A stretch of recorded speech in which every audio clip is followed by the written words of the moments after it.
Hi, folks. Dan Bird here with the daily scan for January 15th, CPI Day. Before I get started, I just want to mention that Michael Zuber asked me to record something for his channel, and I'm basically going to share the same video on his channel. So those that do follow him, and you can find him on One Rental at a Time. It's primarily real estate related investing, but we certainly share subscribers. So anyone that's watching this that's also part of his channel, you'll get the same video on both sides tonight. And anyone that's interested in real estate, I recommend you go over check him out at One Rental at a Time. All right, so disclaimer, I am not a financial advisor. Anything I say is for educational purposes only. I'm not making any recommendations on what to buy or sell. You have to understand your own risk profile and trading style. Past performance does not guarantee future results. And if you do want to engage with a financial advisor, you could check them out down here at investor.gov. So let's take a look at what the market did today. Go to the homepage first. And we can see on the market bias a little bit of an uptick. So the market bias, I'll go to this page for subscribers. You can see the details of where all this comes from. It's a consolidation of indexes, sectors, industries, relative charts, commodities, metals, and currencies, and all that rolls up to short-term, medium-term, and long-term bias. And then there is a consolidated percentage of the percent bullish. So right now there are 54% of all of these that are bullish. In other words, they're green. And as you can see, the ones that are highlighted just changed today, and most of them are green, except for communication services got a medium-term sell or bear signal, but that's only because of momentum. So it would have got that no matter what happened today, because it was just on the verge of crossing over. That's the only one that's red. And that's how we get the market bias right here. So if you want to look at any of these individual ones, we can look at the S&P. The S&P, these three lines have been on here for quite a while. So you can see it went down to close the gap right there, hit that support line, and last 3 days has been going higher. Definitely went higher today. So interesting, last Friday, which is this big down red bar right there after hitting the resistance line up here. Last Friday, we had the jobs number, which actually came in great, but the market sold off. So in that case, good news was bad news. Today, we got a CPI number that was 0.2% higher. So it went from 2.7 to 2.9 since last month. And since 2 months ago, it went from 2.6 to 2.9. So CPI went higher, inflation went higher, but core actually went down slightly. So the market interpreted that actually as a good sign, even though it's clear that the Fed is not going to cut in the next meeting. So today, bad news was good news. So you never can tell about the market. And something that I said a couple of videos ago, I said, when everybody is expecting the same thing, something else happens. So something else happened today, but we're right now just below the 50-day, just below this resistance line. So before we can confirm we're in a new uptrend, both of those things have to be taken out. That could happen tomorrow. I want to see a close above those levels. So we'll see. We'll take a look at it tomorrow and see what happened. Let's look at communication services. I'll show you what I mean. Right there is the medium-term signal. You can see it crossed just very slightly today. That would have happened no matter what happened today. It may cross right back above it if this continues to go up. But you can see if you just imagine, or I'll actually draw the line right here. I'll draw the resistance line like that. So it still has, just like the index, it has not gotten above the 50-day or the resistance. So there's still a lot of work to do. And this is what actually most things are looking like right now. We had a really great day. The Dow was up 700 points. The NASDAQ was up 466 points. So fantastic day, but still has not resumed an uptrend, interestingly enough.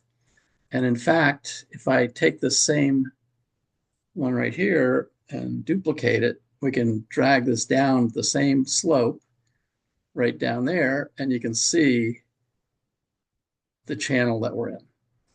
So we need to break out of this channel if we don't, we probably will go back to the bottom of it. So we'll continue to watch this and see what happens. Let's take a look real quick at Bitcoin. There's lots of things in here we could look at. I'm going to look at gold too, because it actually, you can see right here, gold turned bullish yesterday, and now gold miners and silver have also turned bullish. And gold also gave a medium-term bullish signal. So I'll look at that in a second. But first, Bitcoin, which also gave a short-term up signal, bullish signal today right there. And you can see it's right at its resistance line. So interesting how everything looks like this today. So tomorrow and Friday, the rest of the week, it's going to be really important if the market's going to continue its trend higher for it to break out of those levels. But Bitcoin had a great day today. It's back up almost to 100,000. It needs to break out of this level here at about 102 to resume, to confirm that it's resuming the uptrend. So we'll see what happens. And then, of course, the highs back here. So let's real quick take a look at gold and see what it's doing. So there's gold. Really, it's been gap happy, gaps all over the place, up and down. But today it's gapping again. It's still not above these levels that it hit over here.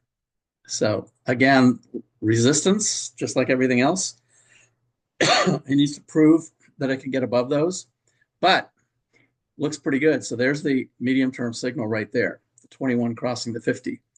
And if we look at silver, you'll see the short-term signal right there, and it's now above its 50-day, so it might be resuming a bullish trend as well. So for those that are into silver, that should be good news for you.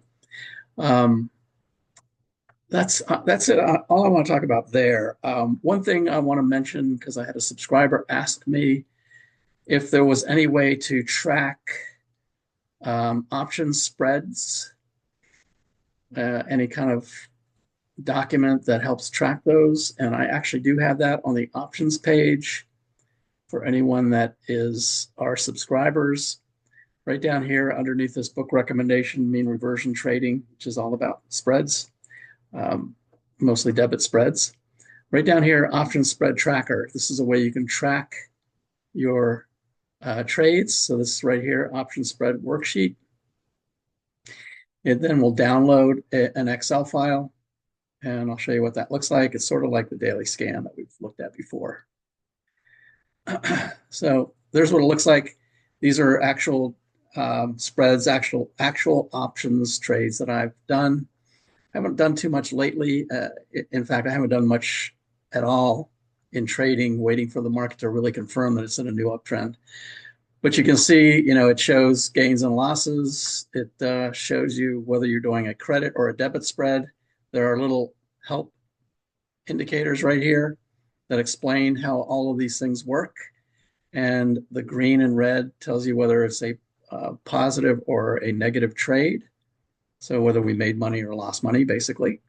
So we'd like the goal is 70% target on spreads. So this is basically the spreadsheet that you can use to track those for anybody that's doing spreads or options, really. Okay, so that's that one. So let's now talk about inverse ETFs, and then I'll get back to the daily scan after we finish that part. So I have a presentation on this, and for those that are subscribers, under the webinars and newsletters page, I actually presented this on one of the monthly Zoom calls, and I'm doing a Zoom call this coming Saturday at 2 o'clock Eastern time. So anyone that is a subscriber will get a Zoom invite, and it's open. Basically, it's an interactive session. Anyone can ask me anything they want. I'll go over some new things that I might have added to the website, and then we just open it up to conversations and looking at individual stocks or anything you want to do, basically. But I did this presentation back in October of 23, actually. So more than a year ago. And I actually put the PDF file right out here. So what I'm going to present today is in this PDF. So anyone that is a subscriber, you'll be able to get that PDF. So let's go take a look at it. Let me bring up the PowerPoint first. So what is a leveraged ETF and how do you use them? Let's take a look. First criteria, you have to understand which way the overall market is trending. It's very difficult to sell short when the market is trending higher. In other words, a secular bull market. And that was illustrated clearly today. As I said, when everybody expects the same thing, something else happens. And everyone was expecting the high CPI number to tank the market. But that didn't happen. The reverse happened. So you have to be careful, especially with leveraged ETFs, and you'll understand why here in a second. But number one is you have to know which way the market is going. If not, if you try to do something the opposite, it's like trying to swim upstream. You'd be like that trout right there, jumping into the bear's mouth.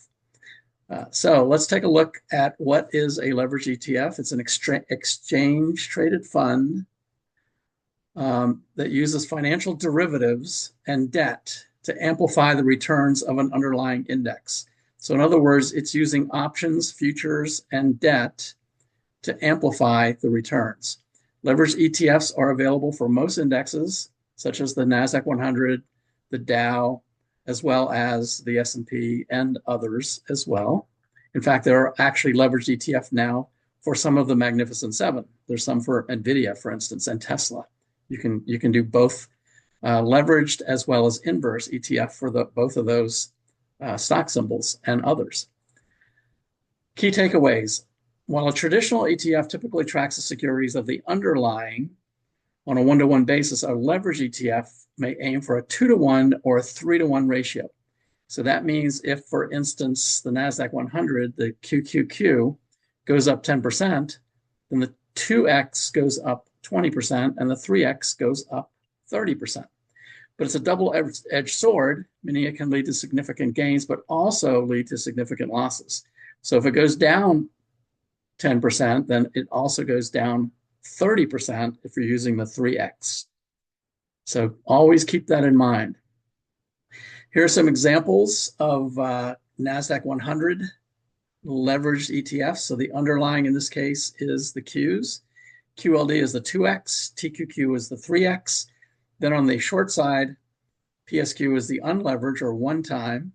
QID is the 2X inverse, and SQQQ is the 3X inverse.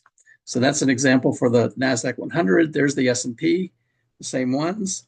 And there's the Russell 2000. So those are the ones that you could use depending on which way you determine the market is going to go. They're meant as short-term investments, and I'm going to explain and show you this in a minute. Leveraged ETFs, they're typically used by traders who wish to speculate on an index and take advantage of the short-term momentum. Due to the high-risk, high-cost structure of leveraged ETFs, they are rarely used as long-term investments. Leveraged ETFs are usually rebalanced daily, so gains and losses will not track the same as unleveraged ETFs. So remember, it's using derivatives, it's using options, and options are repriced all the time. So leveraged ETFs are rebalanced every single day. And what that means is over time, as a great example, since the market has been going higher the last 2 years, the inverse ETFs have been going lower to the point where they started trading in the $4 or $5 range. And when they get that low, they typically then will do a reverse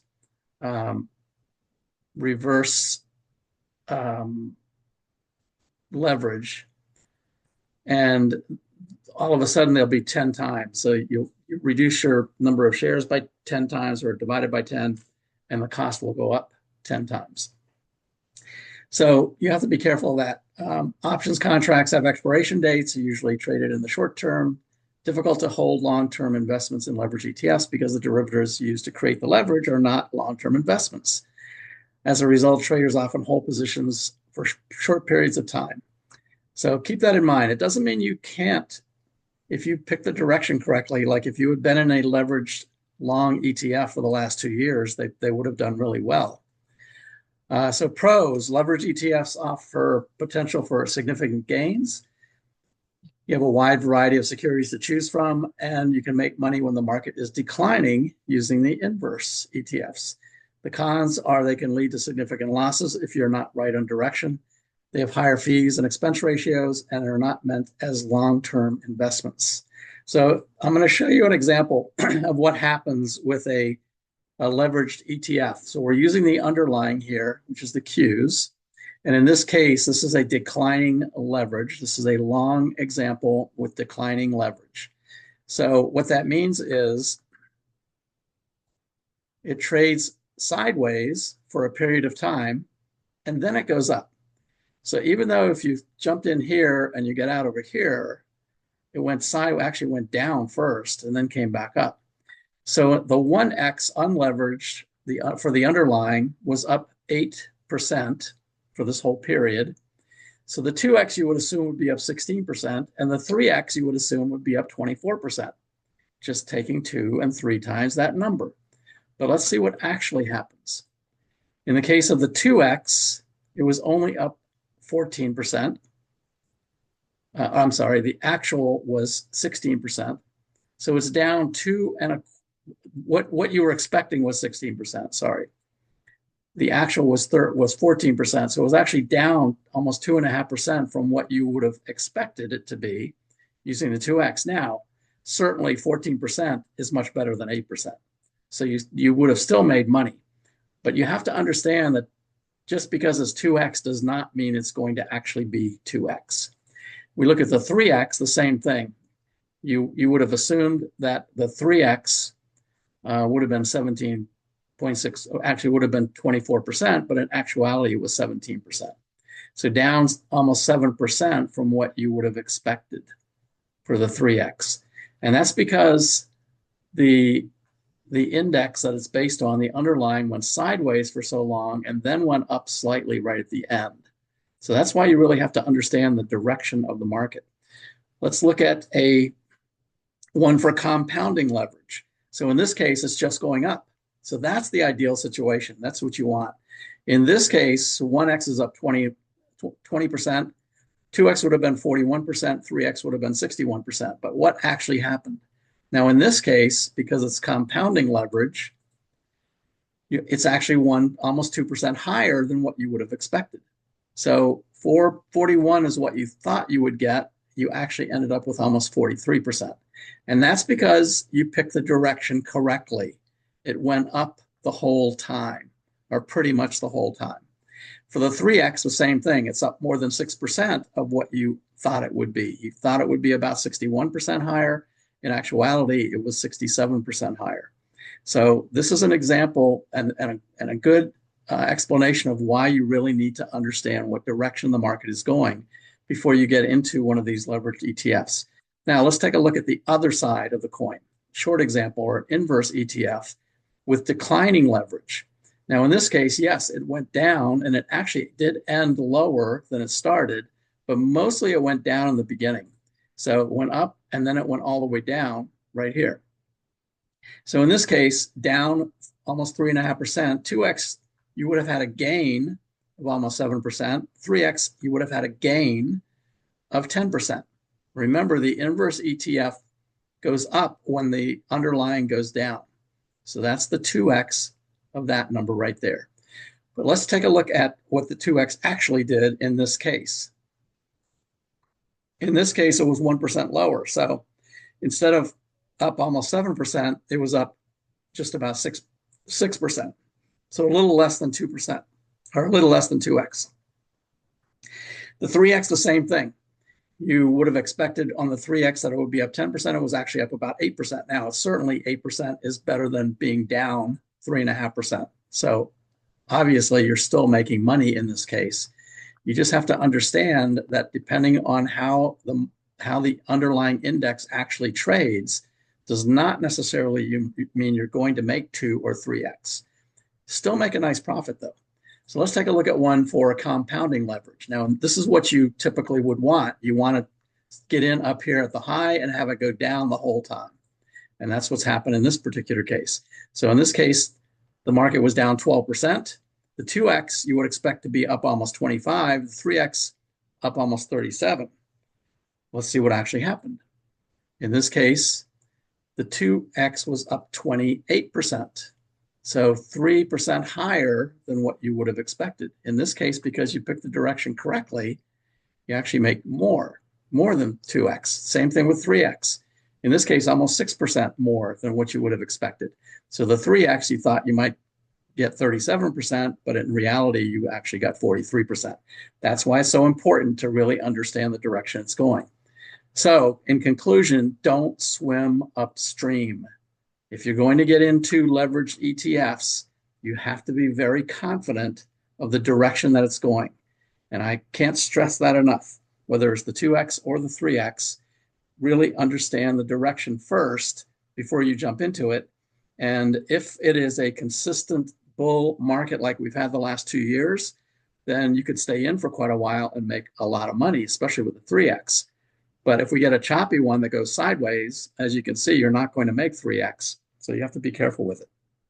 So that's leveraged ETFs. I hope that helped everyone to understand how they work and how they're created using derivatives in order to get that 2x and 3x.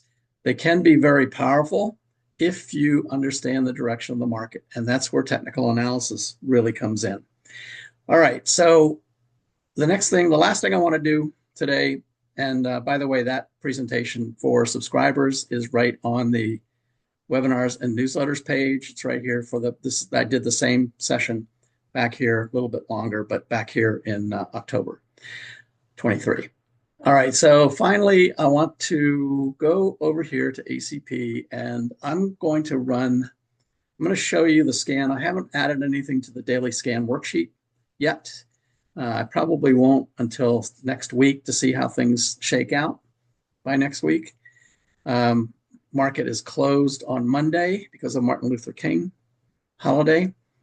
But what I want to show you is a daily scan that I created for weeklies. I mentioned that I want to start looking at weeklies instead. So this is a weekly scan. And I'm going to run the scan, and then we're going to look at it using these indicators over here on the left. This is ACP again. This is kind of nice because I can step through each one. I can do it under the traditional stock charts as well, but this is kind of a nice image. So these are the ones. You can take a screenshot if you want to take a look at these. These are the scans that came up. I'll look at each one. So here's the first one, ACMR, and just take a look at the indicators and see where they are. So in this case, it's below 0 up here. It's just getting above the 21, so this might be a good time to get in. The way I wrote the scan is on the squeeze, it has to have a momentum that is a little better than the day before. So right now it's below the 0 line, but you can see the color is lighter red, which means it's better momentum than the day before. That's the way that the scan is created. And the other thing is not above 25. The green just crossed. So again, this might be the beginning of something right here. I'd like to see this get above the 25. So just watch all of these things. I'm going to flip through these pretty quickly, and then I'm going to show you the same thing with a daily instead of a weekly. This one here actually looks pretty good. Everything below 0 down here, but the histogram just went above. Not in a squeeze on the weekly, but the ADX is just getting ready to cross and above 25. That one actually looks pretty interesting. Here's, and for those that like weekly squeezes, some of these are going to look really good for you too. So this is one, DVA. Had a nice green bar today. That's the other thing. It needs to not be a red. It has to be either a blue or a green over here. That's part of the scan as well. It's above 0. It is in a squeeze. So it is in a weekly squeeze for 1, 2, 3, 4 weeks. And the green just crossed the red. So this one might be ready to fire right now. Let's take a look at the next. There's DVN. By the way, this was on the list of end of year tax loss selling that for subscribers. That was that list that I put out there on the website. This was one of the stocks that was in that, Devon Energy. Just turned green today, so that's one of the criteria for the squeeze, just went above the 21. That's also a criteria. The momentum is better than the day before. That's also a criteria. The green has not crossed, but it's above 25. So all of these, and even though this is below zero, it's just crossing to the upside. So this might be just ready to run right now as well. Looks pretty interesting. Here's FANG. It's also an energy stock.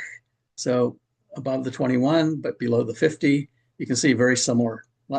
Number of energy stocks look similar. Here's Frontline. Again, green is above the 25, just getting ready to cross. It's the second day for a green bar above the 21. So everything might be just beginning for these. Now remember, these are weekly charts.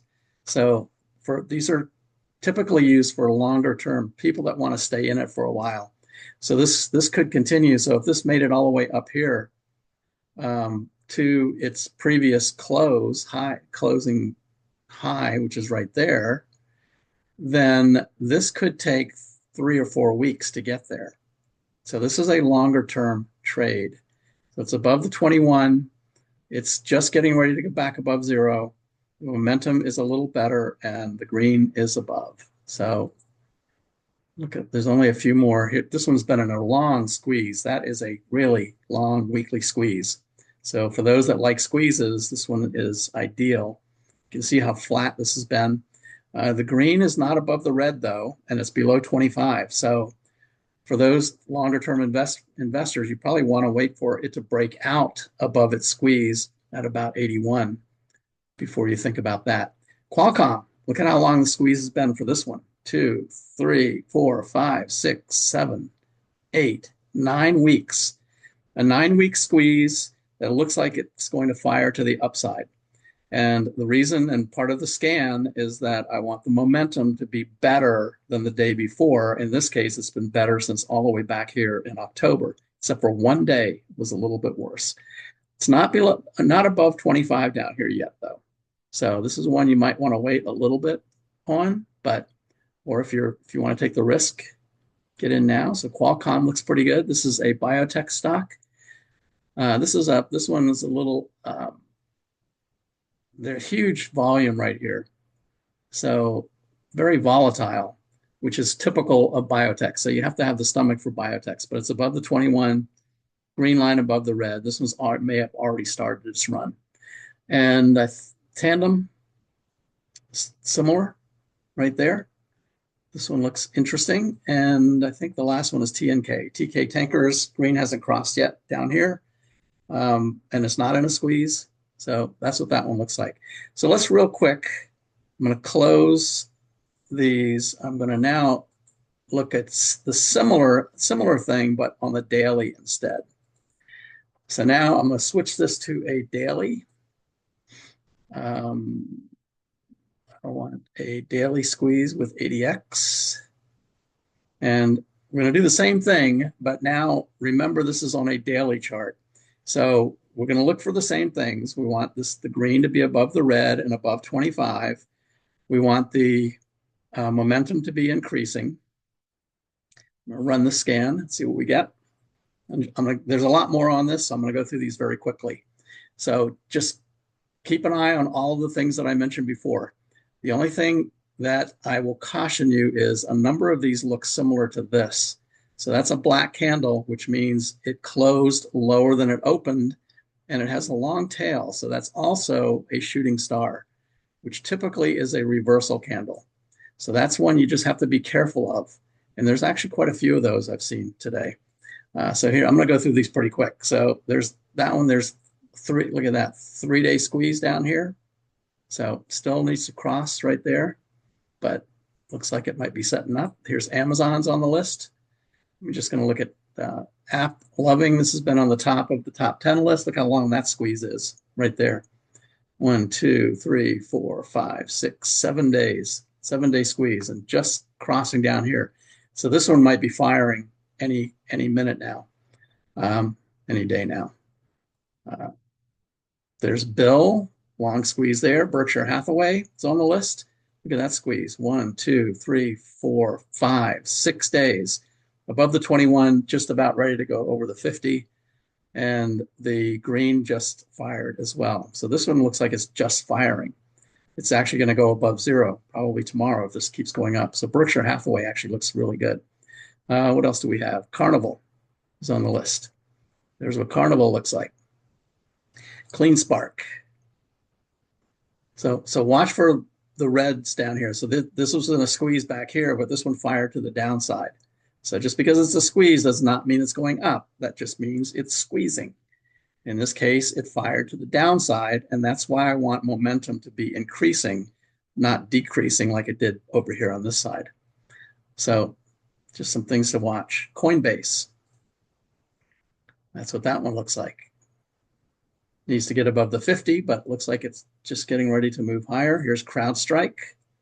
CrowdStrike is also above all the moving averages, which is nice, and it's just getting ready to cross above the zero line.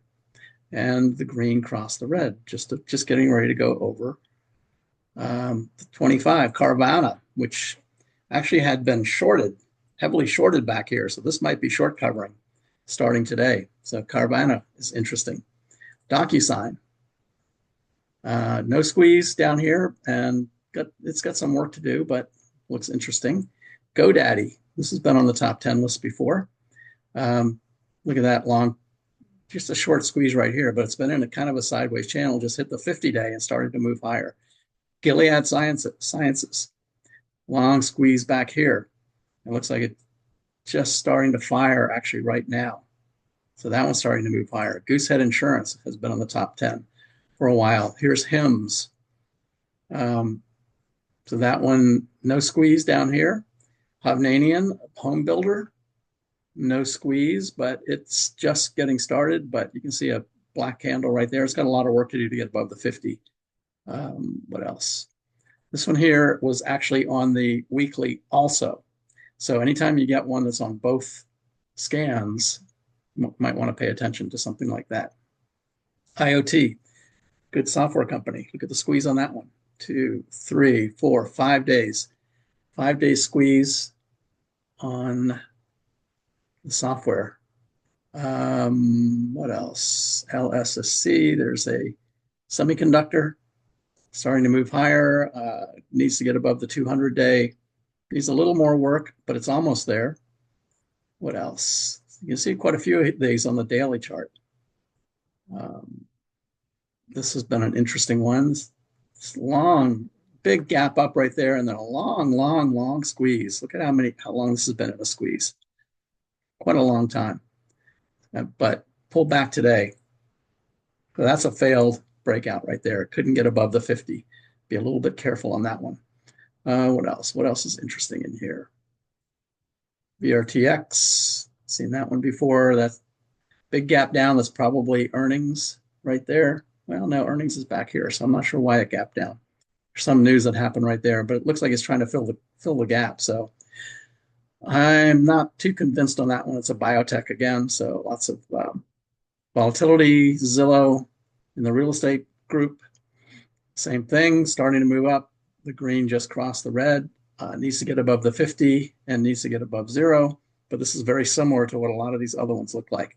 And then finally, Zscaler, same thing. Software group needs to get above the 50. This has got some work to do, especially all of this. I would wait on this one. It really needs to prove itself above the 50-day before I would get into this. But a lot of these look like they're ready to go. Now it's just whether the market is going to cooperate or not. And we're going to know that, I think, in the next couple of days, probably by early next week. And if things are still bullish as we go into next week, then we probably will start adding some more to the daily scan. So that's it for today. Thanks for watching. Please like and subscribe. And for subscribers to my website, go back and show you the website, breakpointtrading.net. It's also the YouTube channel button is right there. For those that are subscribers, I will be doing a Zoom call this Saturday at 2 p.m. So keep your eye out for a Zoom invite, which I'll probably send on Friday. So if you don't see it, that's just in case anybody wants to sign up for the website between now and then. I'll make sure to get you into that. But if you don't see it, let me know. And if you're a subscriber, I'll send it to you. All right. Thanks for watching, everyone. Have a great week. and I'll talk to you tomorrow. Take care.